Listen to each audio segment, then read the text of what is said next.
UFC 303, Pereira versus Prochazka 2 takes place this weekend, and I'm going to go through the entire card, starting with the early prelims, ending with the main event, giving my prediction and breakdown for every single fight on the card, starting with the early prelim opener of Ricky Simón versus Vinicius Oliveira. Now, this is a dangerous one, because Vinicius Oliveira, of course, got that highlight reel KO, so everyone's really talking about him as a prospect here. However, Ricky Simón is a favorite for a reason. He's a big favorite for a reason.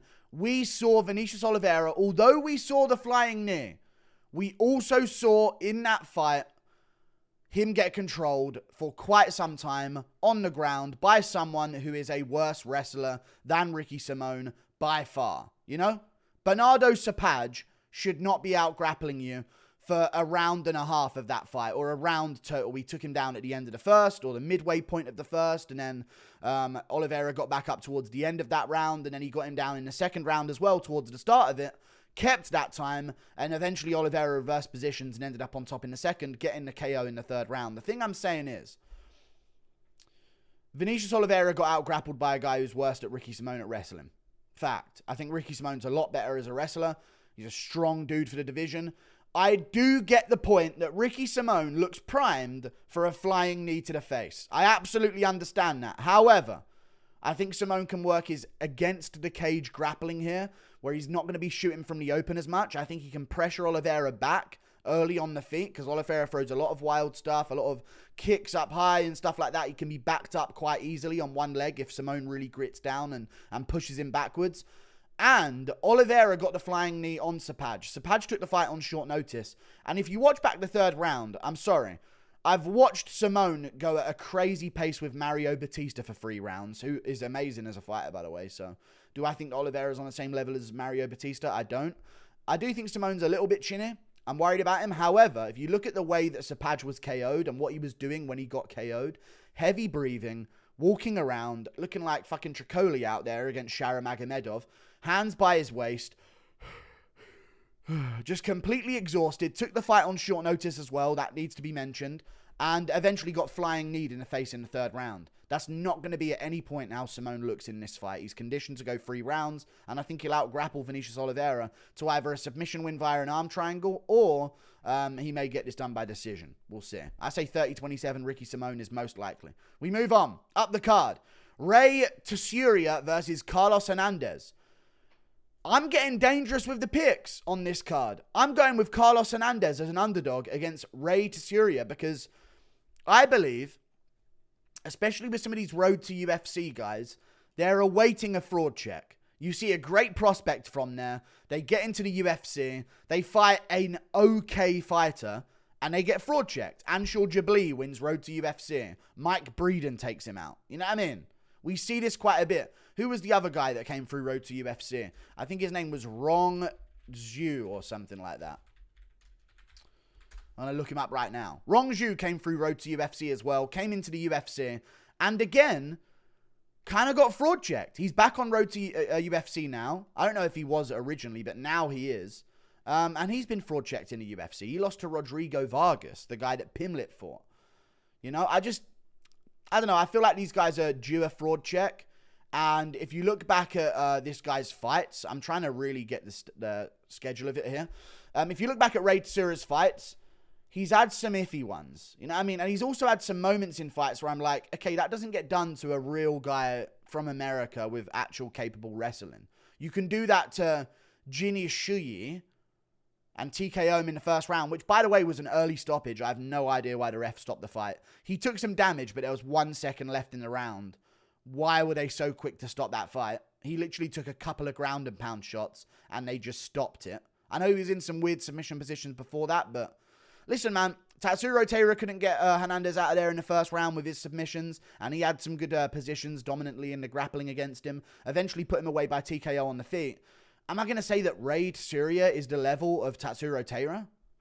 No. He's 5'6".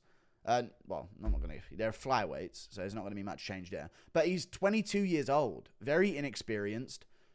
And Carlos Hernandez has been doing this for a very long time. And this is what I'm going to start going back to a few times when it comes to UFC fight predictions, maybe from now on. I'm just going to load up the Tapology page. is you've got to start looking at how actually long has this person been competing in MMA? How long have they chosen to do this for a career for? And sometimes when I'm looking for I'm not looking for a fraud check, but when I'm trying to reinforce my belief of a fraud check that's impending, I'm looking at things like that. And I'm seeing that Carlos Hernandez is a fighter with a lot of experience who came into the sport in, what was the time? 2012 is when he started this sport. That's 12 years. That was an amateur fight he took. So he's probably in the gym for a few years before that as well. 2012 is when this guy started his amateur career, competing in the sport, not just training it. 2017, is one time Tsuruya took an amateur fight, and then he came back in 2021. If we're looking at the discipline of a career, like the longevity of a career, who's going to be picking up more tricks in the gym to get themselves a close win, which this probably is going to be, 29-28, maybe either way. I'm going to go with Carlos Hernandez. Bondar's a very technical fighter, and Carlos Hernandez beat him and finished him brutally in the third. I have no idea how that wasn't called a TKO. I think they were literally covering from the ref calling it so late. So I'm going to go with Carlos Hernandez, getting this one done by decision. I don't think just losing to Tatsuro Taira all of a sudden makes me think you're just some absolute scrub in the men's flyweight division. And neither does losing to Alan Nascimento. Alan Nascimento is a beast. So is Tatsuro Taira. So I'm going to go with Carlos Hernandez. I'm going to go with the fraud check here. We move on. Andrei Arlovski versus Martin Buday. I'm going to go with Martin Buday. You know, you get less and less confident with an Arlovski pick as time goes on. Every single year he gets older and older. He goes for another fight. He gets chinned one more time, than last. And you get all these moments with him, and it's just not good. There's a fucking tiny fly in my room that's pissing me off. But yeah, just got beaten by Waldo Cortez Acosta. Got KO'd by Dontel Mays before that. Now, in the Waldo Cortez Acosta fight, he always makes these fights look close. But it just seems like we're not in the era of his Collier, Vandera, Felipe Sherman run.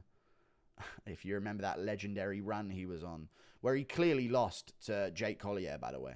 So, I'm just going to trust in Martin Buday. Huge dude. And one thing I like about him in this matchup, which I think is mainly what my prediction comes down to, is not the age. It's not like just, he's way younger. Look at these other guys. I like that he doesn't try and go tit for tat at range. I like that he's been trying to train with Tom Aspinall at his heavyweight super gym in England for the past however many years it's been, maybe a year or so. He lost to Shamil Gaziev. I think he's going to learn a lot in that heavyweight super gym of Tom Aspinall's. Great people to surround yourself with in the heavyweight division. Aspinall's training for a fight right now, and he's fought Arlovski before, so no doubt he's going to be in the gym, giving him some pointers. But I like that Buday doesn't try and do some outside fighting like these other heavyweights do. You're just fat. You're not good. Stop trying to be good. You'll never look good at fighting. You're fat.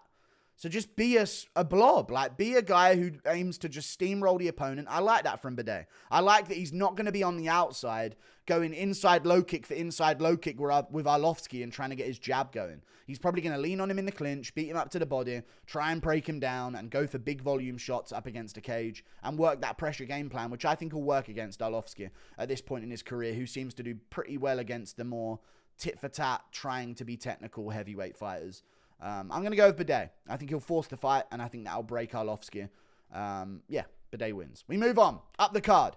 Michelle Waterson-Gomez versus Gillian Robertson. Now, who's the favorite here? Gillian Robertson is the favorite, and by quite a large amount. Am I going to go with an underdog again here this early? Because I got a few more this card, I'm telling you. I'm going to go with Michelle Waterson-Gomez. I don't really rate Gillian Robertson as a fighter. Whoa, do I go with Michelle? I don't know if Michelle what is the Gomez? Michelle Waterson. She's always had really good takedown defense and pretty good wrestling defense.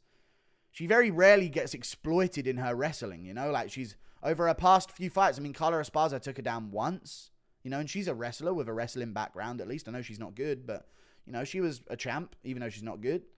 You know how it is in these divisions. She's very good in terms of wrestling defense. She doesn't concede many takedowns. And when she does, she seems to survive quite well. I'm not going to say that Gillian Robertson just goes out there and subs her. And honestly, on the feet, I think night and day, Michelle Waterson is levels above Gillian Robertson on the feet. I don't think Gillian Robertson, I'll say this right now, is capable of harming a human being on the feet. I really don't think that at all. So I'm going to side with Michelle Waterson here. I'm going to go with Michelle Waterson defeating Gillian Robertson in this matchup. The son of Water and the son of Robert will go head-to-head, and Michelle Waterson shall win.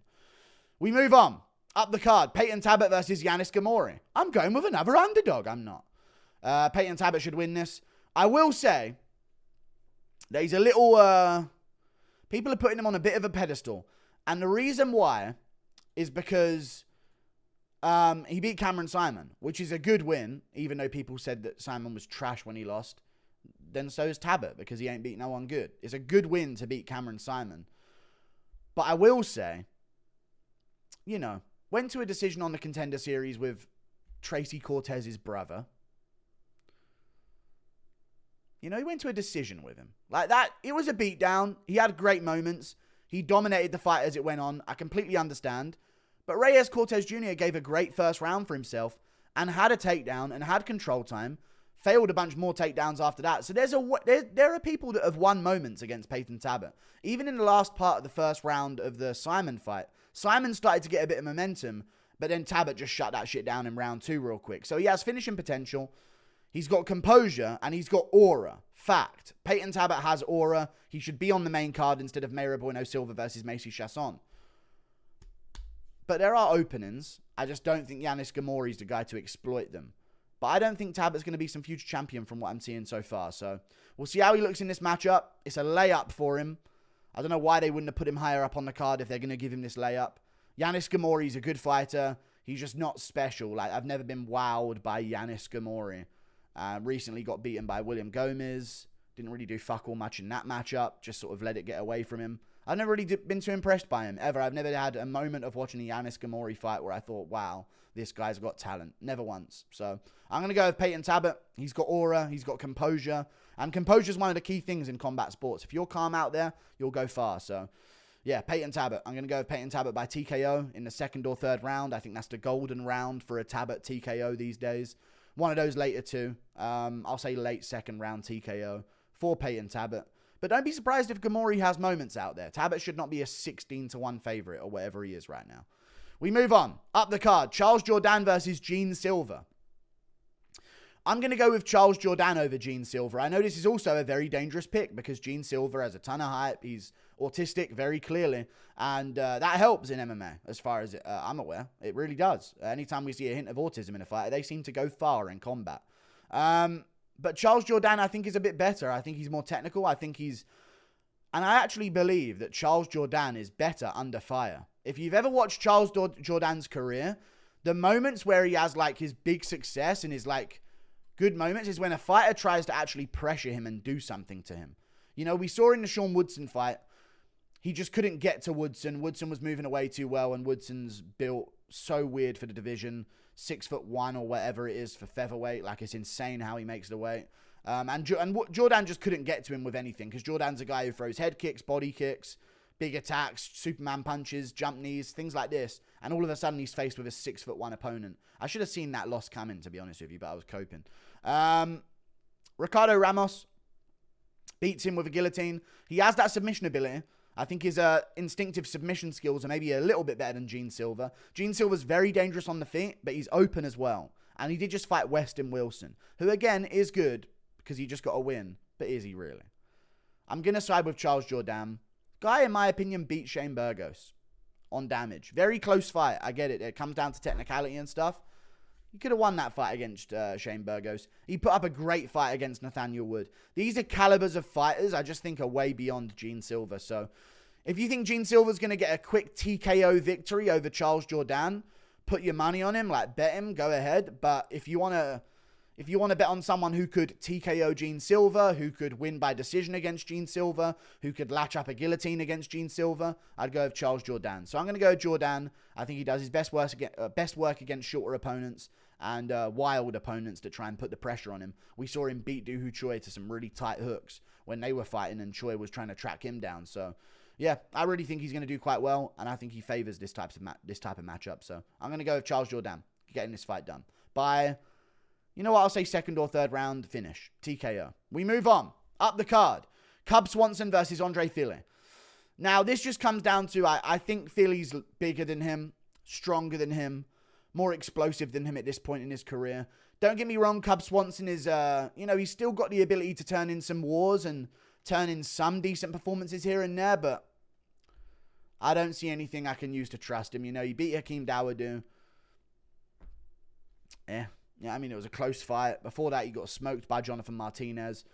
Beat Darren Elkins in sensational fashion, but it's Darren Elkins. Please do. If you lose, get yourself cut from the UFC. Only the great Michael Johnson, slayer of Dustin Poirier and Tony Ferguson, can lose to Darren Elkins. I'm going to go with Andre Fili, though. Bigger, rangier. I've always thought Cub Swanson was too small for 145. He even looked small against Jonathan Martinez for 135 as well. He's not really a big dude, and he's 40. Andre Fili is a past his prime fighter, 34 years old. Had some TKO losses, had some rough performances recently. I get it. He got smoked by Ige. He's coming back a little bit soon. I just think he's a more dangerous, more testosterone fighter at this point in his career compared to Cub Swanson. I like his low kicks as well. I think he's got pretty snappy low kicks, and I think that's going to work against Swanson. And I believe in him more here. I'm going to go with Andre Fili. He's over the hill. He's washed up. He can't take the damage anymore. He's 34 years old. Cub Swanson is 40. Sorry. Cub Swanson's 5'8". Fili's 5'11". I think Swanson's probably 5'7", and Fili's 5'10", but still taller by far. Still got the reach advantage over him by 4 inches. I think these things are going to be a factor. So I'm going to go with Andre Fili getting this one done by TKO. We move on. Up the card. Joe Pyfer versus Marc-Andre Barriault. Yeah, I'm going to go Joe Pyfer. I do worry about him a little bit here, but the problem with listen, Joe Pyfer got fraud checked in his last fight because Jack Hermansson does that to a lot of fighters, He was mid-fraud check against Roman Dolidze, the original Roman Dolidze fraud check. He threw it away. He fraud checked Chris Curtis. Before you want to tell me, well, Chris Curtis struggled with Marc-Andre Barriault. Look what Hermansson did to Chris Curtis in that fight. Schooled him, destroyed him, picked him apart, made him look like a fool. At least Joe Pyfer kept it technical. Hermansson can keep it on the back foot, chop low kicks, make it frustrating for you, be hard to hit, and that can frustrate a young prospect. Marc-Andre Barriault will get in your face and go blow for blow, and he has no fucking power. It's just a risky game plan to have at middleweight and above. He's a grindy fighter. He puts pace on guys. He doesn't have power to knock you out. That is the problem with Marc-Andre Barriault. And he's there in the pocket, trading punches. So I'm going to go with Joe Pyfer. We've seen Marc-Andre Barriault KO'd a few times. I'm going to go back and see if we've actually seen him KO'd a few times, because I believe we have. I know Chidi Njokwani put him down in the first round. Chris Curtis wins a clear fight, but it went to split decision. He got finished by Anthony Hernandez. He was making it a bit competitive with Eric fucking Anders. I'm going to go with Joe Pyfer getting this one done, and if he doesn't, this was a layup for him, and he's just absolutely revealed himself as a fraud. So I'm going to go Joe Pyfer by TKO early in the fight. Marc-Andre won't be able to help himself but get into a scrap. And I think Pyfer puts him down early. And Pyfer could even offensively grapple here a bit. He's got really good takedown entries. I wish he would have went for him a little bit more against Hermansson before he took too many calf kicks, but he kind of resorted to it. I hate when people resort to their grappling, Do it early if you can. But it's Hermansson, I get it. So I'm going to go Joe Pyfer, TKO, first round, I think. We move on. Up the card, Ian Garry versus Michael Venom Page. I'm going to go with MVP over Ian Garry. I think Ian Garry's a very good fighter. I think he's very technical. I think MVP can make this nothing. And I've said this so many times about MVP's fights. He can make this nothing. And he will look better doing nothing to the judges than Ian Garry will. And when I say nothing, I don't mean he's not going to land any shots. It's going to be a boring fight. But what MVP does is he chooses about 3 exchanges around, or 4, maybe 5 exchanges around, and he wins them because he's very fast. And I think you've got to be a grappler to beat him, or you've got to have some level of grappling, or you've got to be a guy who's going to put his guard up and get in his face, like a JDM. Ian Garry's going to be scooting around the outside, trying to do his kicks, trying to pick his shots. And I think that's going to play into MVP's game plan. I don't see Ian Garry timing MVP coming in with a big shot and putting him out cold. That's what he has to do here to win. I'm going to go with MVP getting this one done. And also, Ian Garry seems to be like saltily coping about the existence of MVP. I don't know if you guys have seen some of the stuff he's been saying about him, but like he said on the Ariel show today, the title of it, whatever. I don't know if he actually said this. You know how Ariel is. But the title of it was, I'm still not excited for this fight. It's MVP or whatever. Like, dude, it's MVP. He's a dangerous guy. I think he puts Ian Gary out. I think Ian Gary's very chinnable. He's got a soy head, non-warrior genes, really tall, slender. I reckon MVP's going to put him away and catch him on the chin. What are we talking in terms of reach advantage here? I think MVP's got 79. Yeah, 79 inch reach for MVP. Ian Gary, I must think 74. 74. Yeah, 74. So he's got a reach advantage over him. Same height. I reckon MVP's going to look a little bit taller. I think Ian Gary's height maxing. A little bit of a lie there behind it. He might be a little bit shorter at the weigh-ins. I'm going to go with MVP, dude. I'm going to go with MVP. I reckon he can do nothing. I reckon he can win the big exchanges. Listen, Jeff Neal slowed down the fight with Ian Gary to pretty much nothing, and he made it very close, and one judge gave him the win. MVP is a lot better at that, especially on the outside. And I don't think he's going to have to hold Ian Gary up against a cage like Jeff Neal did. So I'm going to go with MVP. I'm going to go with MVP getting this one done. And I like that he's in the UFC now. I think he needed this new lease of life to really focus on in his career. Because otherwise he's just like, all right, where's the next can for me to crush at Bellator? You lose that motivation, you know. Eventually you get finished. MVP, I reckon he wins this one. I think he beats Ian Gary. And I think Ian Gary knows that this is a really tricky matchup, which is why he's being so dismissive of him. You know, he's saying MVP will never beat Kevin Holland. How can you say that so confidently? Who's he fighting? Kevin Holland? Oh, never beat him. Kevin Holland's some world beater that is the monster that will stop the wrath of MVP. Like, it was so condescending, it almost felt like he's coping that he thinks he might lose. So I'm going to say he's going to be a bit jittery out there, and I'm going to go with MVP getting a KO win in round 1 or 2 over Ian Gary. So yeah, we move on. Up the card, Mayra Bueno Silva versus Macy Chasson. Oh God, am I going to go with Macy Chasson? She's a lot larger than Mayra Bueno Silva. I might go with Macy Chasson. I might go with another underdog on the card. I'm going to go with Macy Chasson. How big of an underdog is she? I'm not sure. I'm just assuming that she's an underdog. She is a slight underdog here against Mayra Bueno Silva. I do agree that Mayra Bueno Silva does have finishing potential, and Chasson has the ability to be finished. Chasson looked great in her last fight. Mayra Bueno Silva looked terrible in her last fight. Had a couple moments in the first round. Outside of that, nothing whatsoever. She beat Lena Landsberg before that. I don't know why Lena Landsberg is still in the mix, but I'm going to go with Macy Chasson. I think she can muscle Mayra Bueno Silva around a little bit. Plus, she's much larger than her. Plus, she has a massive reach advantage over her as well.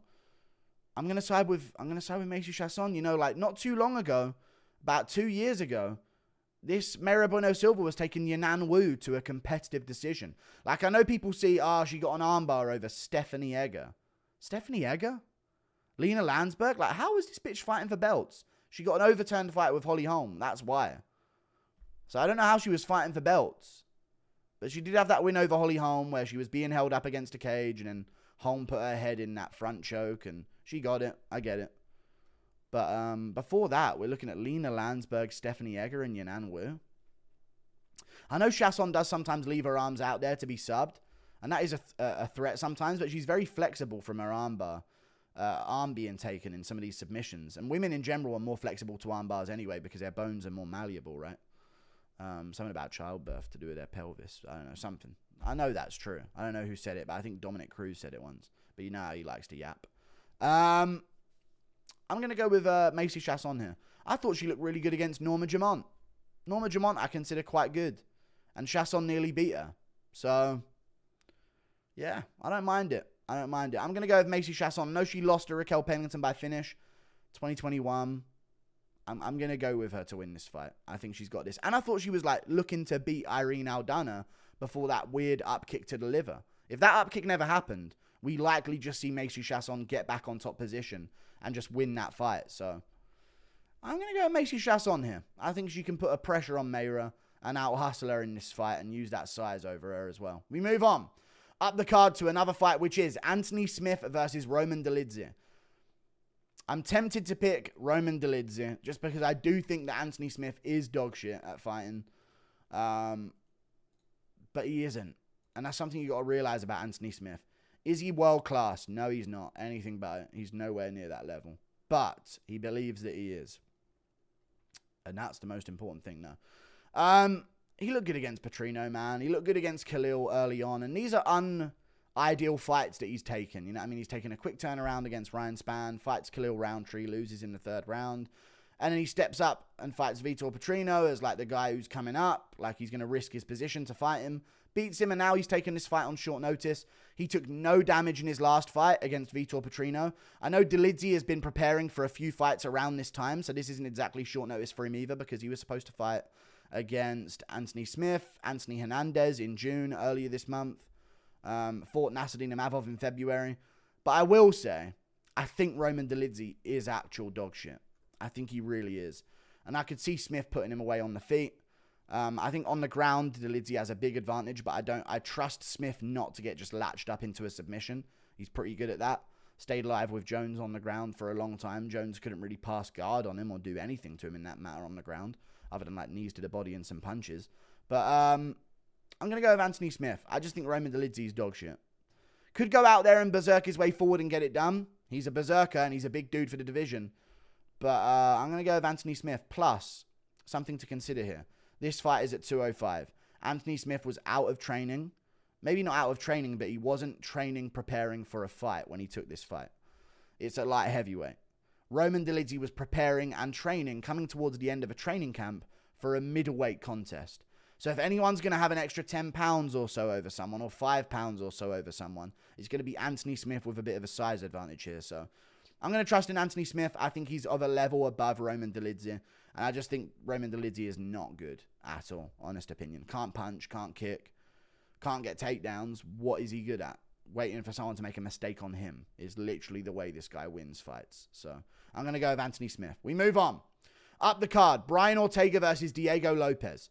I'm going to go with Diego Lopes. I'm actually kind of confident in this pick as well. I think Brian Ortega's shit. I need to stop saying that. Just broad stroke, this guy's terrible. Because he's not, is he? He beats Yair Rodriguez. It's a good win. Do I think Yair Rodriguez is frail, never lifted a weight in his life, has no strength once he's on bottom position, just gets held there for eternity once he hits the canvas? Yes. And maybe that's a little bit worrying. But Brian Ortega beat him, man. After getting dusted up in the 1st round, though. This is something I want to say. I truly believe Yair Rodriguez has the most lame, soy, ground and pound follow-ups after knocking down an opponent, maybe in UFC history. They are the lamest hammer fists I've ever seen a human being throw to an opponent they have just dropped. He is so bad at finishing fights after hurting people on the feet. Awful at it, in fact. And that let Ortega off the hook. And Ortega bounced back in the 2nd and 3rd round at altitude after Yair went for a crazy finish on him in the 1st. Diego Lopes, I think he's going to thrive on this short notice take-up. I think this is better for him than it is Brian Ortega. Brian Ortega's a guy with a lot to lose in his career, a lot of status to lose, a lot of position to lose. If he wins this one, he's going to be in title conversation with another win, or even if, you know, there's just a right opponent that's champion. If it's not Volk or Max, if Ilya remains champ and he's looking for a matchup, Ortega could be right there. I just think Diego Lopes is more dangerous than Ortega. In the 1st round, maybe not in the 2nd and 3rd. Maybe it gets a bit different there. But in the 1st round, I think he's a far more dangerous man than Brian Ortega. And I'll tell you this right now. One man's going to take a step forward when the bell sounds, and he's going to go straight for Brian Ortega. And the other man, I just gave up who the man was.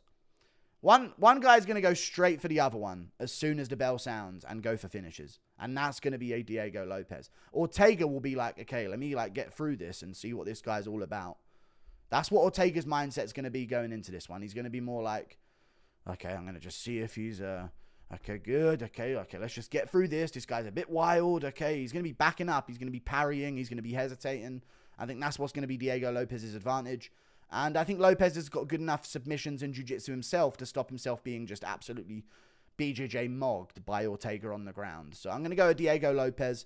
I think his stand-up is night and day different to Ortega's. He's coming along greatly as well. Has put away all of his opponents in the past other than Movsar Evloev. Insane. And he took the Evloev fight on like 2 weeks' notice. Made weight. Came in, nearly beat him. Nearly beat him in the 3rd round. Nearly beat him in the 1st round. I mean, I think Evloev got saved by the bell in the 2nd round as well. The guy's got great subs. I know Ortega does as well. But I think the difference is, beyond their great jiu-jitsu that the pair of them have, Lopes is a much better striker on the feet and more dangerous early on. So, and this isn't, it's a 5-rounder. I'm still going to go Lopes. But the 5-rounder does change some things for me, but I'm still going to go Lopes. I was going to say, you know, maybe Ortega can't build into this, but if he does get the chance, we could be looking at some interesting stuff at the end of the round. But I'm going to go with Diego Lopes. I just feel like this short notice fight favors him as well. He's year-round in shape. The guy never leaves training martial arts.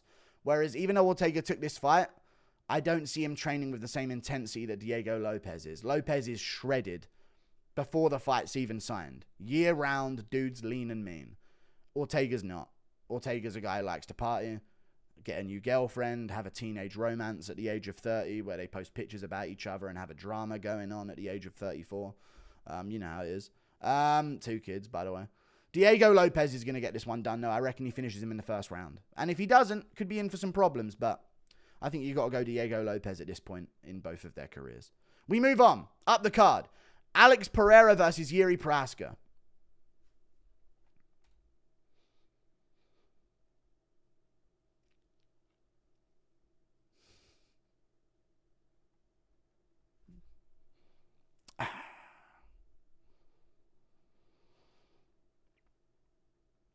I'm going to go with Jiri Prochazka over Alex Pereira. I'm going to go with Jiri Prochazka to defeat Alex Pereira in the main event of UFC 303. And I know I'm joking and saying, let's do the trilogy so Ankalaev has to wait even longer. I promise you that's not why I'm picking Jiri Prochazka. I think he can get this one. I was watching back the first fight and I realized, I truly realized this because we don't normally see this in a Pereira fight, really. I really did realize this. Leg kicks were great for Alex Pereira in that fight. Don't get me wrong. They were good low kicks. Eventually in the second round, they didn't work as well for him. But I will say, outside of those low kicks, Pereira had literally like 0 success against Jiri outside of the final shots that he landed on him. I know he was landing a good few low kicks early in the first, and, you know, he had his guillotine moment up against the cage, and he had moments in the fight, don't get me wrong, but he was not having all that much success at all. This wasn't Pereira just outstriking a guy and then putting him down. Good low kicks. Could have won him the round. Jiri got the takedown in that round. I like that Yuri's going to be the one to shoot if anyone is. And I like that even in the first fight when it was all about the BMF, UFC 300 card. And it was they were in the, not UFC 300. When it was all about the first fight and it was literally Chad on Chad. That was the whole build up. They're going to go to war. Jiri still shot a takedown. So in this fight, I think there's going to be less burden on him to be a Chad. He will more likely shoot a takedown in this fight than he did in the first one. I do not think he'll exploit Pereira on the ground, though. I will say that. Pereira's got nasty wrist control. He stays in full guard. He locks people up, makes sure they can't really do anything to him in the position that they're in, and then works his way calmly back up to his feet. But I think Jiri's going to get this one done. And I'll say something that no one really mentions when going into this fight. A lot of people are saying, you know, if you're picking Jiri, you're coping, you're going against logic. I'm sorry, but there's so much logic we can use here that has been used countless times in the past. It needs to be mentioned that Jiri Prochazka, going into that first fight, and again, this doesn't get brought up enough, Jiri's an active fighter. He keeps momentum going and he stays fighting and he stays in there. Going into that fight, he was coming off his war with Glover and he'd spent a year and a half out of fighting. Year and 5 months. That's not normal for Jiri. Terrible shoulder injury. I remember they were saying it doesn't look like he's actually going to be ready to heal. And then all of a sudden, Prochazka Pereira was announced. It was like a rushed return. It was. Because he was supposed to fight Glover in December. And that's when he pulled out of the Glover fight. It wasn't just since the first Glover fight. That's when he's been injured. He got injured after being in training camp for Glover in the rematch. And then he ended up fighting Alex. It was a very quick return. I was expecting him to be out for a little bit longer. It felt a little bit rushed. Horrible shoulder surgery, apparently. He still had the scars. I mean, it was a shoulder surgery. We can see the scars. And he was doing good. He was doing really good. In the first round, he landed a couple good shots. Pereira landed a bunch of low kicks on him. And that's always going to be a problem with Jiri, is the low kicks. And I wish I could just sit here and say, oh, the low kicks again. And then Pereira will find the shot. I don't know, dude. He looked like he was goofy in Pereira a little bit in that fight. Like, Pereira was a little bit skittish there on the back foot. And there were moments where Jiri was tagging him up against the cage. tagging him up against the cage, putting pressure on him, dipping out of range of those hooks, firing shots back and landing them. Even the stoppage, it wasn't like he got flatlined, so I don't think he's going to be questioning his chin going into this. And I'll say this final point. I think Jiri can make this crazy, and I think he wins if it becomes crazy. And I do want to say this as well, though. I love the fact that Jiri went into a scrap with Rakic. That's all I'm going to say. When you are going into a fight with Jiri Prochazka, your last fight better not have been easy. That's all I'm saying. If you're going into a scrap with Jiri Prochazka, I fucking hope to God your last fight wasn't an easy walkover. Because that's a complete shift of mindset. Your last idea of a performance in the octagon was just walk around, sleep Jamal Hill when I feel like it in round 1 and put him away. It's not going to be that way with Jiri. I like that Jiri went through a scrap. I like that Jiri just went through a scrap and he's still okay to take this fight with Alex Pereira just a couple of months later. I know he took some good shots off of Alexander Rakic, but Jiri is the guy, and I'm going to say this again. I know you've seen that cartoon person filter on him at like a Czech Republic football game once. I know. But Jiri is the guy that leaves the fight, goes back to the gym, and does no weird press tour where he's in Australia, where he's in this country, and he's doing this meet and greet and that meet and greet. In terms of the space, Dave, I bet you anything, Jiri has been in what a regular fighter's training camp would be as of a week after his fight with Rakic. I would bet you that. In terms of the effort he's putting in. With Alex Pereira, I bet you he's just been hitting pads in an airport or in a hotel lobby while he's off in Australia or off in this country or that country, traveling here, doing a meet and greet here. Alex Pereira meets up with so-and-so. Alex Pereira meets up with... That's all I've been seeing over the past month. And now it's time, like 2 weeks out, lock in, dude, we got to fight. Not to mention, even though Jiri took more damage, Pereira was one with broken toes coming out of that fight with Jamal Hill that he had going into the fight, don't get me wrong, but still, he said he wanted to recover. He said he wanted to deal with that foot problem that he had. That's why he wasn't going to be ready to step or whatever. What was the thing that he said? He wanted to recover, he needed time, and he wasn't looking to get back in there for the UFC 301 card in Brazil because of his injury. Jiri didn't speak like that. Jiri wasn't saying, "No, I'm not sure if I'll be ready for so-and-so because of this injury." Jiri got right back in the gym. A few days later, he was talking about doing his meditation in a dark room to begin real training. I reckon Jiri's got this one, and I think a lot of people don't look at the fact that Jiri was probably the most primed to lose he's ever been in his career when he had that first fight with Pereira. Long layoff, terrible injury, probably a bunch of shaken confidence on whether or not he's going to be the same, and he still put on a great performance against Pereira. I'm going to go with Jiri Prochazka in this rematch, and I reckon there'll be a trilogy at the end of the year. That's my prediction. I'm going to go with Jiri as the underdog here, and I think Pereira's going to get done. I don't know when it's going to happen, but you know what? I'll say it happens up against a cage in round 3. I think Jiri TKOs Alex Pereira. I think Pereira's going to land some shots early. I think Jiri's going to have some moments as well where he gets a takedown, but Pereira gets back up.